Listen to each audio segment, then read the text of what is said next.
What's going on, gamers? So, this is going to be about why Sony is remastering too many games versus Microsoft actually releasing and giving you sequels, new IPs, just in general, you know what I mean? And starting off right here, we see that God of War Remasters could be coming to PS5 as series celebrates 20th anniversary. And this was literally today, actually. And there's been some things about it before, but now it's all about them just bundling a whole bunch of the God of War games, including the handheld games, together, and obviously sliding up the sliders and packaging that for whatever price they want to package to. We just saw the Days Gone remaster, which we thought was also a bit unnecessary.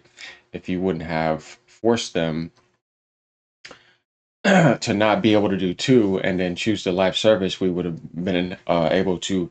I would say the remaster would have made more sense to lead into Days Gone 2 also getting announced with that and having that as a filler to get ready for 2 in like maybe a year and a half or 2 or whatever. But no, we didn't get that. We just got another remaster because now they're trying to make up for the money that was wasted on the live service game.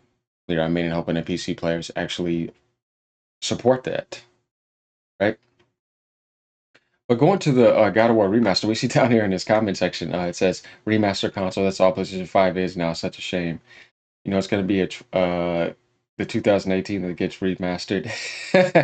I wouldn't be surprised if they did that, literally. And there were some people saying that the 3 already had that happen, right? Remember PS4 era? And that they already did the remasters like Ghost of Sparta and all the other stuff, but now they're doing it again. And it's like, what are you doing? You know what I mean? Because what got canceled? That God of War live service game, right? So, going over here, it says God of War will celebrate the 20th anniversary next month.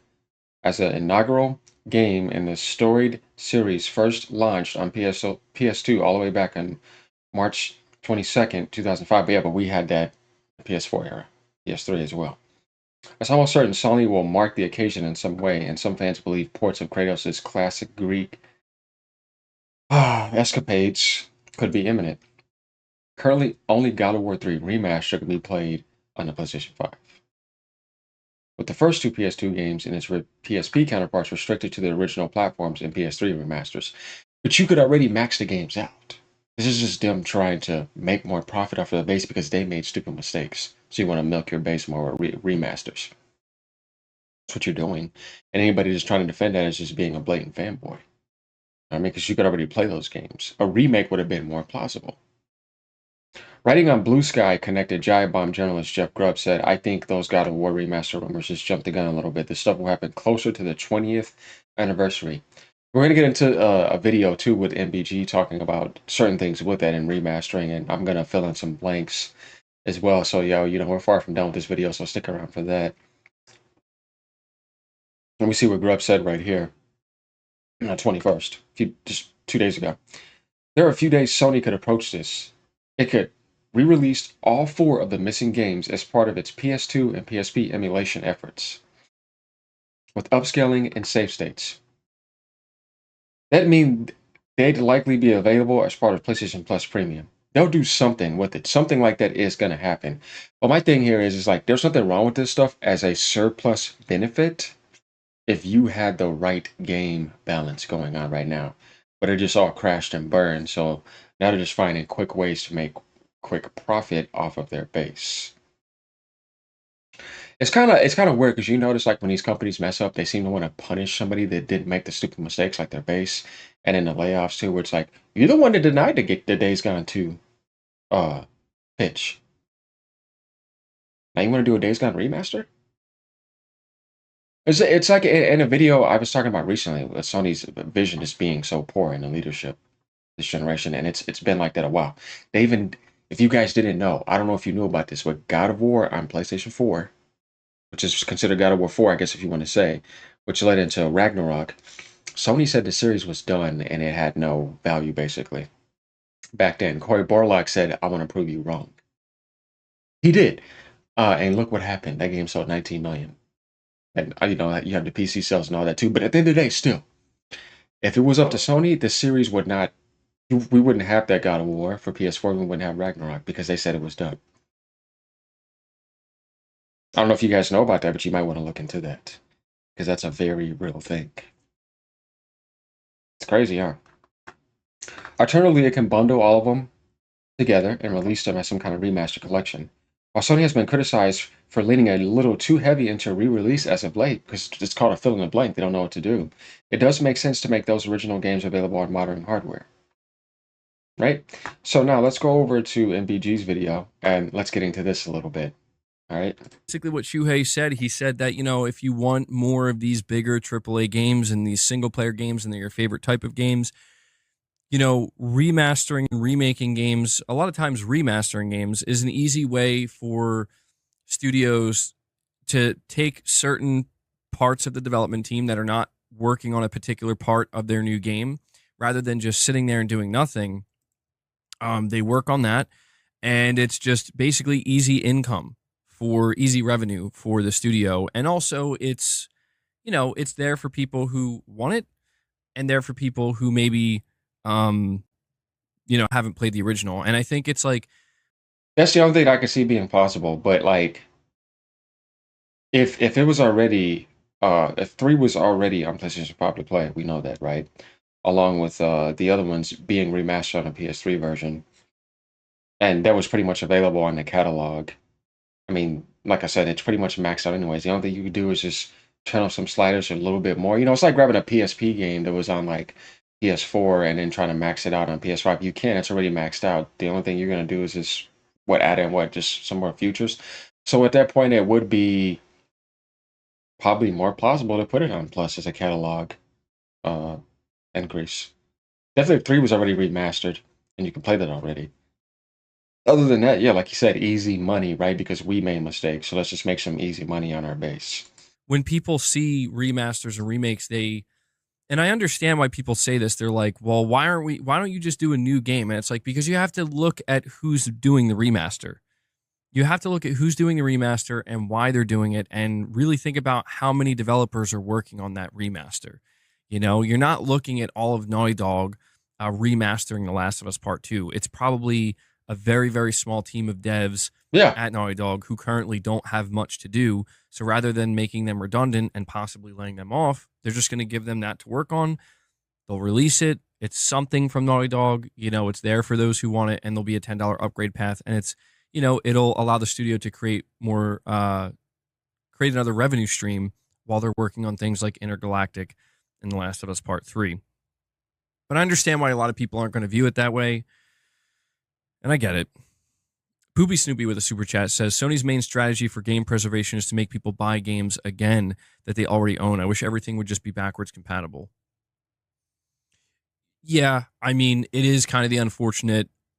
It's the unfortunate other side of the coin here.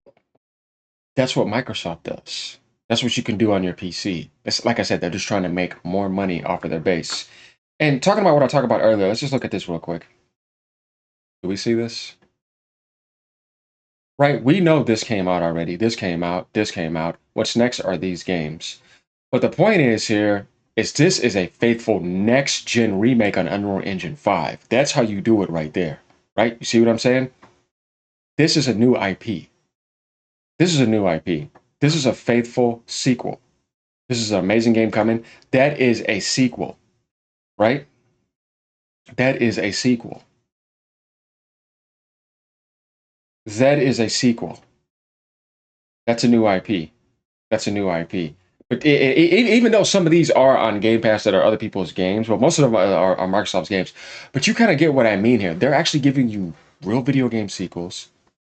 The remake isn't just a remake. I mean, it takes it to another level. It feels like a whole brand new experience.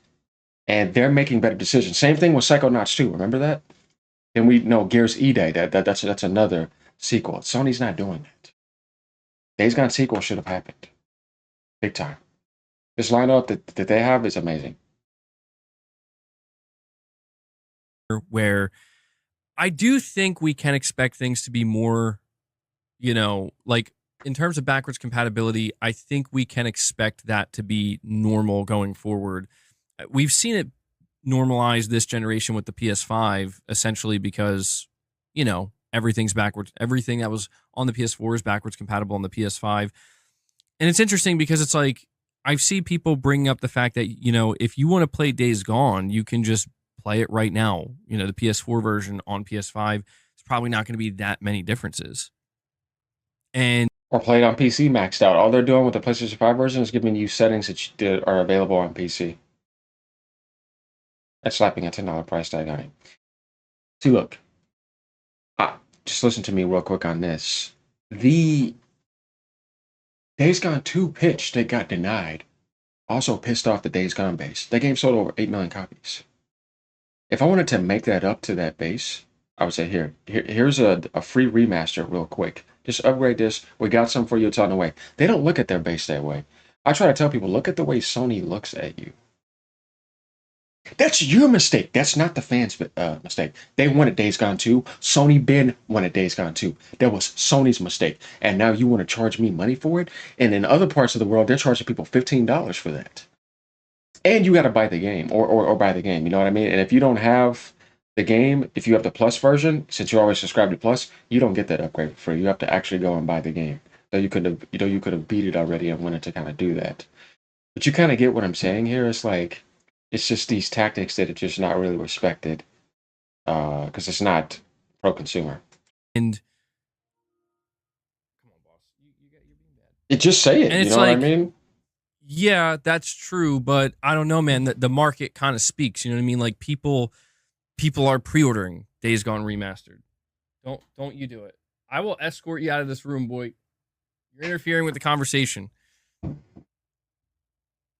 I think it's just that people are like, yeah, I'll just play the remastered version. Because there's people that are cool that feel sorry for Sony Ben, and they'll support it. There's people that are like that. You know what I mean?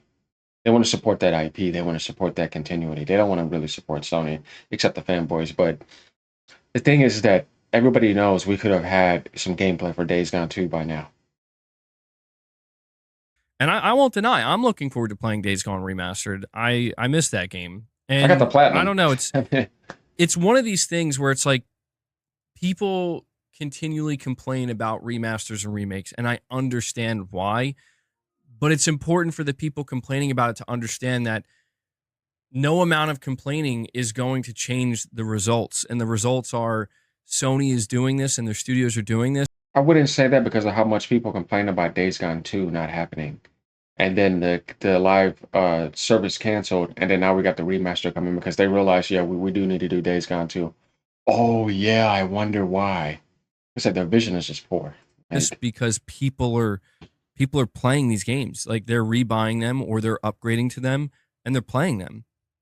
And I understand it's like, well, those people are dumb. And it's like, yeah, but it is what it is, dude. You know what I mean? Like if you were running your business and you saw this, like, would you really not?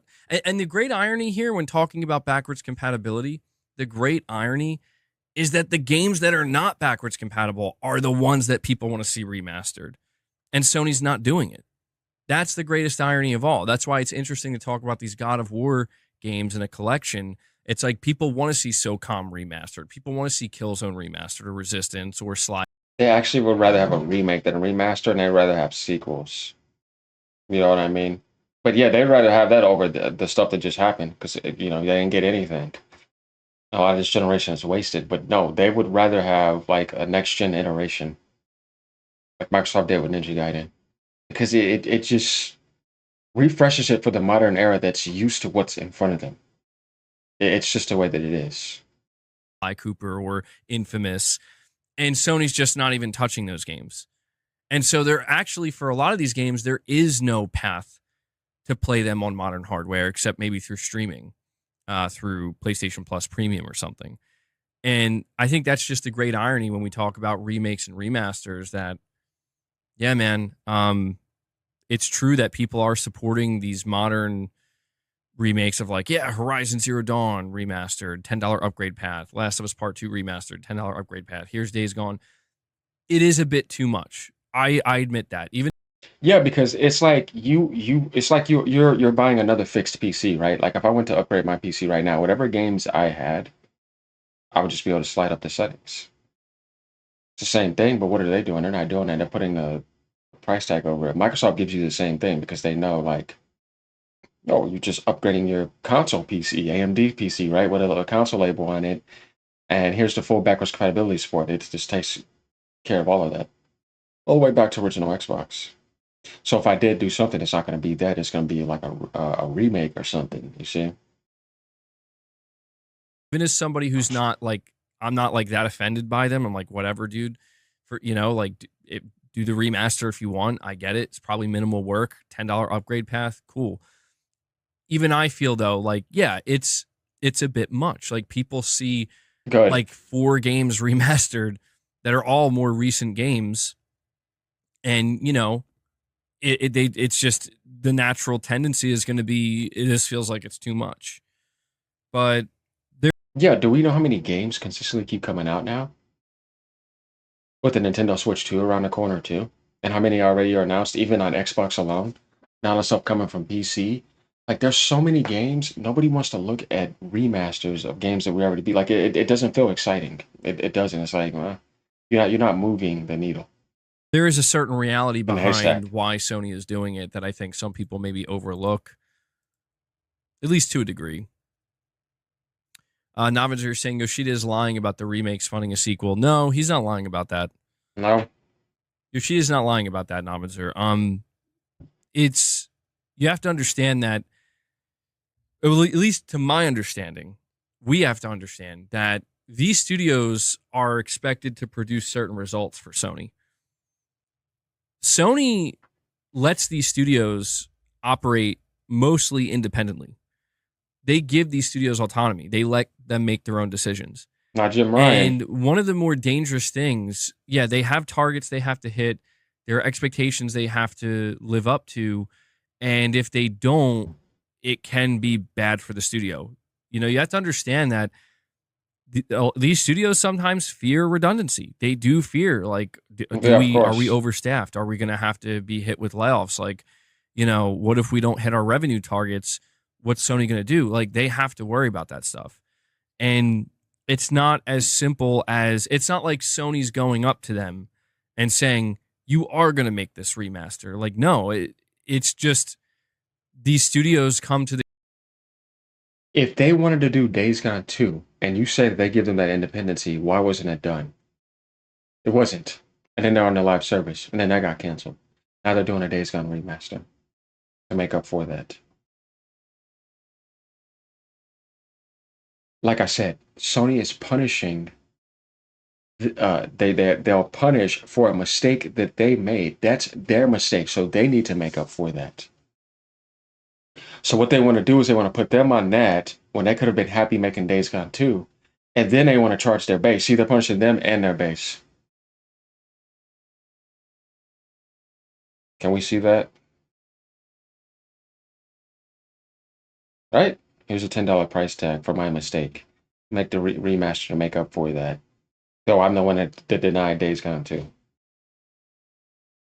Now I got the funds to say, here, use this for Days Gone 2 when you could have originally done that. That's called retarded. Like, I don't know what else to say. But this is my thing. This is about talking about the remastering mistakes and the mistakes that they made, not their developers. The live service idea was not the developers, it was their ideas.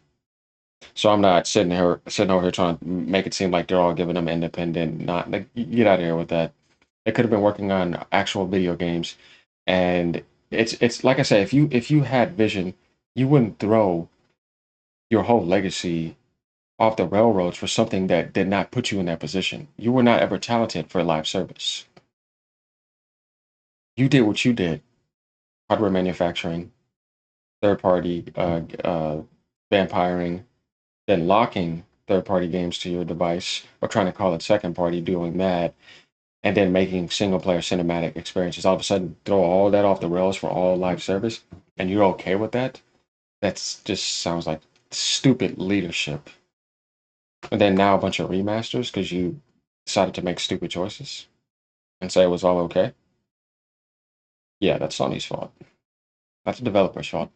And getting in bed with all that political nonsense, stupid stuff. Like I said, it's we gotta go to the publishers and we gotta go a little bit more to the higher ups who's behind that. But like, comment, subscribe. Let me know what y'all think. Peace out, y'all.